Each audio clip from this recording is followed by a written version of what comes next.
Hello friends, this is Casey at the Bodie's Homestead, and in today's video I'm reading you an article, Could California Handle Another Year of Drought? State officials weigh in on current situation. Officials expect record low water levels across the state, especially for Oroville and San Luis Reservoir. But what do they expect for next year? In a multi-agency meeting on the state of California's drought conditions, state officials painted a broader picture on water allocation, lack of available water, and what the Golden State is facing in the months and years to come. Officials expect record low water levels across the state, especially for Oroville and San Luis Reservoir. Jeannie Jones with the California Department of Water Resources said that the state is at 58% of average reservoir storage as a whole for this time of year.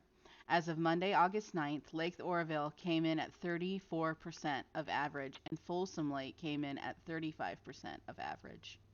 The lack of storms from atmospheric rivers and massive snowpack runoff is to blame for the lack of water in reservoirs. The soils were so dry. The little water California received in terms of snowpack was unable to seep into the ground. If next year is bad, we will need 140% of average precipitation to get average runoff. It shows how truly dry we excuse me. It shows how truly dry we are, Jones said. Climatologists say it's too early to tell if it's going to be a wet or dry year during wintertime circulations. A lot of what happens is affected by the jet stream.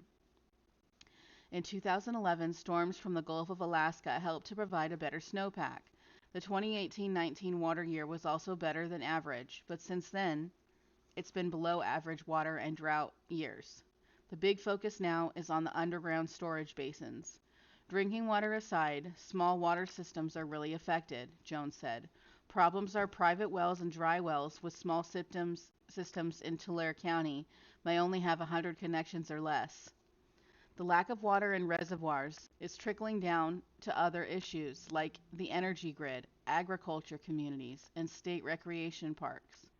Robert Cervantes, the enforcement program manager for the Division of Water Rights, said a hydro analysis was performed in May, showing supply and demand calculations across California's watersheds. This led to an informational meeting and letters sent out to priority water rights holders, letting them know there would not be enough water to meet the demand. For many farmers, this meant that they would need to decide on which crops to grow and even if they would need to fallow land. So a massive amount of farmers in California have fallowed their land and are picking and choosing. If you watch one of my previous videos, you'll see why there might be a tomato shortage or a very high inflation rate on tomatoes because they're choosing not to grow them because they're growing other things in their place. These curtailment orders weren't taken lightly, Cervantes said. They impact real people with businesses. What the order means is that we're taking formal action to reduce the amount of water legally available for diversions. The energy grid is another victim of limited supply water and drought. The hydropower production at Oroville has been officially turned off because water supply dipped too low to produce energy. Arguably, those dealing with the worst drought conditions are firefighters. We track fuel moisture, live and dead. April and May fuel moistures were a month and a half drier than we normally see, Matthew Reichman with CAL FIRE said. Reichman added they're seeing 123 increase in acres burned compared to 2020. We're not anticipating any rain for months to come, Reichman said. California doesn't have a fire season anymore. It's year round. And this is true. For a long time, California's fire season was like between June through September, maybe into October, but now we're seeing November, December, and fires starting as early as March. So literally, like, we're getting a break January and February, and that's about it.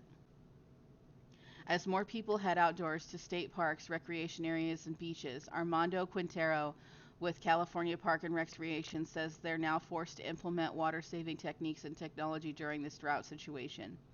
This daily demand for water is exceeding the water source output, and as a result, Mount Diablo State Park has shut down all public access faucets throughout the park, and other parks are implementing a variety of water conservation efforts, Quintero said. Until some solid storms with enough moisture come through, climatologists say that they're going to need to plan for better ways to store water when it comes. The good news is we have a lot of storage available to put water into when it does occur, Jones said. Okay, so that's the article, guys.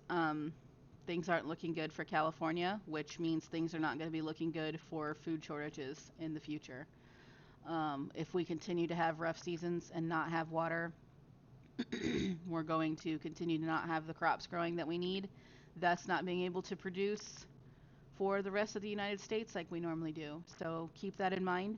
Thank you so much for watching. Please like and subscribe, and I'll catch you in the next video. Bye-bye.